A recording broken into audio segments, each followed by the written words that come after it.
Greetings, EMDR colleagues and friends. Kambria Evans here, the teaching and learning EMDR consultant in my office in San Jose, California. And y'all, I did a thing and I had an epiphany. And of course, I wanted to come on here and share it with all of you, as we do almost every week, depending on how crazy life gets. But I had a really interesting moment of just like an aha that I wanted to share personally, but also just professionally that you might want to use in your own personal life or with your clients. So, what are we talking about? We're talking about confetti moments and how they happen to us all the time. Let me explain. So the thing that I did that I'm actually pretty proud of is I had a parenting milestone, okay? I took my 5-year-old twin girls on a vacation by myself to a place I have never been and with no support. And for those of you who have kids, you might be thinking, well, like, what's the big deal? Well, if you are a twin parent, a twin mom, you know exactly what I'm talking about. Because 2 against 1 is terrifying. But it was magical, y'all. I took them to this really beautiful place called Pacifica. It's in California. And it is above San Jose, where I live, and below San Francisco, where I used to live for almost a decade.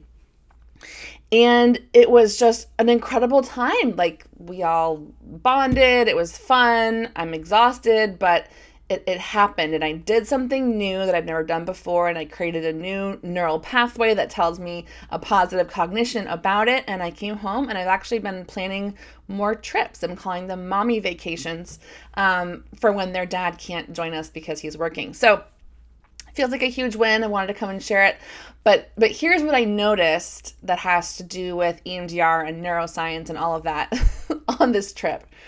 So what I noticed was that when I was driving into Pacifica, when I was in Pacifica, I had these confetti moments, and they were just incredibly intense, okay? Now, y'all know that for those of us who are empaths or intuitive, that when we have experiences where we time travel, meaning that we go back to places that we used to spend time, that those moments tend to be a lot for those of us that are empaths or intuitive, because we have our brain essentially giving us every linkage and association in our memory networks of this place. And it doesn't have to be a place. It could be a relationship. It could be a smell, right? And what we call them in therapy is a trigger. We call them a trigger. And in EMDR, you've seen this video too, where people who want to explain EMDR will say, you know, your brain opens up a filing cabinet and it pulls out a folder and then it opens the folder. And it's like, but I don't think the folder analogy actually is comprehensive enough. My experience, and I know that our clients have this when they're triggered or when we go back to a place because we're time traveling, whenever our brain is linking up associations, I think it's more like confetti, right? So you know how like you have like a confetti popper or someone throws confetti? It's like these beautiful pieces or these fragments of memories, of smells, sounds, lighting, just all these things. It's like all these things in your back burner of your brain are like given to you in the front burner. And I had so many confetti moments in Pacifica, and here's why. So y'all know I'm going to be 42 next year. But when I was 26, and my brain had just finished developing at 25. When I was 26 with my developed brain, I was living in San Francisco, and I was in a relationship with a very, very kind man who was also 26 for a couple of months. And this person and I obviously did not end up together. But what was so fascinating to me, and this happens in phase 4 of EMDR, is that when I was in Pacifica, now as a 41-year-old, looking back at these confetti moments or confetti memories, I was able to tap into this relationship that I had when I was 26 in a way that I wasn't able to do when I'm here in my life in San Jose, right? Because in Pacifica, where this person lived and we dated, there was like sensory reminders, right? So like the way that the fog looked in the morning, or the way that the light looked on the ocean in the evening, or the way that the air smelled, or the way that it felt like kind of cool and crisp and refreshing. The sounds of the birds, the roads. I mean, I haven't been through this town for, 14, 15 years, and it's like I'm remembering streets.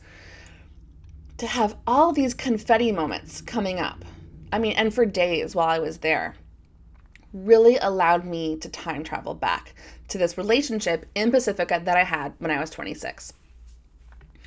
And y'all know when we have EMDR with our clients in phase 4, they're able to now, from a safe resource place, right, look back on something with the eyes and the knowledge that we have now. And what became so clear to me was that my brain was actually integrating dual awareness between the present time and all these confetti moments, all these memories. They just kept coming. And I was able to observe all of that on this trip. So I was doing that, taking care of my twins, swimming, having a blast with them, going to the city for adventures. And it was just not what I expected. Like, it was not what I had signed up for, but it was happening. And so I reached out to this person, and I actually said to him, I said, I have a family, you have a family. I said, I want you to know something, which is that looking through the eyes now of a 41-year-old woman back at me at 26, I just want you to know that some of my choices I don't feel good about now because you're such a kind person. And I don't like the way that I kind of ended things. And we do this in EMDR, right? We look back on something and we take all that we know now, and it just looks different. And what was so interesting was that these confetti moments that I was having in Pacifica, attached to this relationship that I had almost 15 years ago, I could actually feel the protection, the love, the joy, and the fun that I had in this previous relationship, and appreciated it now in a very different way than I was able to at 26. Now, we do this all the time, right? But again, there's something about immersing yourself with time travel in these places that brings these confetti moments, these confetti memories really, really to the forefront. And I was really curious about this entire process. Y'all know I love the brain, I love neuroscience, I love EMDR. But I had this question. I thought to myself, have I done so much EMDR on myself as a client with my EMDR therapist that my brain has actually now developed deep grooves, right? Strong neural pathways that actually allow my brain to integrate now and then and observe it in a more robust way than before I did EMDR. And I love this question so much. So think about this. So our EMDR clients come to us and they say, I'm getting triggered, right? Sometimes these confetti moments are like body sensations. They are memory fragments, right? But everyone comes to us and says, here's how I'm getting triggered. And typically people think of triggers as being negative, but y'all, they can be positive too, right? Confetti moments can be positive. And we'd say, okay, you're getting triggered. Let's do some EMDR and figure out how to decrease the triggers currently and go back to whatever in the past needs attention now. Together now from a safe and resourced present time. And we process targets, memories, we desensitize disturbances, we make sure a positive belief is installed, and they're on their way. And what got me thinking and got me excited with these confetti moments in Pacifica that were so palpable, like I could feel the love and the joy from just years. It was so powerful. It was amazing. It was amazing because I just thought our brains are trying to be helpful. Our brains are like, here's this link to this, and here's this link to this, right? So much respect for the brain. But what I got excited about, and the question I have that's in my heart today is, are we actually doing more for our EMDR clients than desensitizing trauma targets, than getting rid of negative triggers? I think we're actually training their brain to integrate and observe and learn from all of their past experiences when these confetti moments come in. I think we're actually training the brain to almost like do EMDR by itself in a way, the more EMDR targets we do, right? I think we're actually training our brain in a process of integration of then and now and learning. And we are allowing whatever content comes in to fit into that process.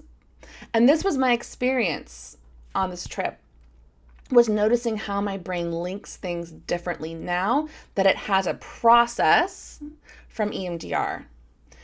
And I thought to myself, well, this is pretty damn cool.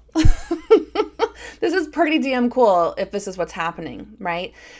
Because what this means is that our clients aren't just coming to us and saying, I'm going to do this target and this trauma and this relationship and this trigger. We are actually helping them train their brain to think in a process that looks like the EMDR standard protocol, but without us. And this is exciting to me, and I'm imagining it's exciting to you as you're trying this on and thinking about this. But it makes sense, doesn't it? Because if we give the brain a process or a template or neural pathways that are stronger because they're firing together often, right? I mean, I can't tell you how many EMDR targets I've done in my own therapy. A lot. And I have a monthly EMDR intensive with my EMDR therapist. And I'm like, here's what came up this month. Let's go ahead. Let's buzz it out. We do this all the time when we learn, right? We don't learn a new process every time there's new content, right? Our brain, in all of its just incredibleness, learns a structure or a process and then takes the content and does what it does. So if we are actually letting our EMDR clients learn a new process for how their brains work regardless of content, this means that, and this is pretty meta, so stick with me, this means that even though those clients might have future problems or future traumas, their brains might just be able to figure it out without coming to us for EMDR, because the brain has learned a process to do that, to integrate then and now, to observe and zoom out, right? And this could be huge. So if this is a question you've thought about, or is it something that excites you, I would love to hear from you. You're always welcome to email me, Kambria@KambriaEvans.com. I would invite you to think about this question and notice with your EMDR clients, right, as they're learning through their targets they're working through, is their brain process actually changing? Are they able to do this more on their own, right? These are for our longer term clients. But it makes sense because anytime we are teaching someone something different, we're giving them a process and a structure that they can put any content in, right? We're giving them like a neural pathway structure. We're giving them muscle memory, right? Like you and I can hop on any bike, probably, and know how to ride it, right? Or you and I, if we've been taught to cook different recipes, could go in a kitchen and kind of figure out a new recipe, some new content, because we have a framework, a structure, and a process to cook or bake. And so why wouldn't the same be true about our brains with the process of EMDR? Just so incredible. So I wanted to come on here and share this with y'all. If I'm getting too meta for you, I want you to think about this idea of a confetti moment instead of this kind of like file cabinet where we neatly open up a file and we're like, what's in here? All right. The confetti moment might actually make more sense for you as a clinician, might actually make more sense for your clients, right? And again, when the brain says, here's a bunch of memories, fragments, body sensations, emotions, pictures, like throwing confetti pieces, this might be negative, this might be positive. And y'all, guess what? It's probably a mix, isn't it? It's probably a mix because we don't live in a black and white, rigid world, right? So feel free to take these analogies, these structures, these ideas, try them on, see what you notice in your own EMDR practice with your clients. And if you're watching on YouTube, you can feel free to leave a comment below. I will definitely continue to come on here and leave you with more ideas and things to try. But anyway, in the meantime, I invite you to stay safe and stay healthy, and I am always rooting for your success. Take care.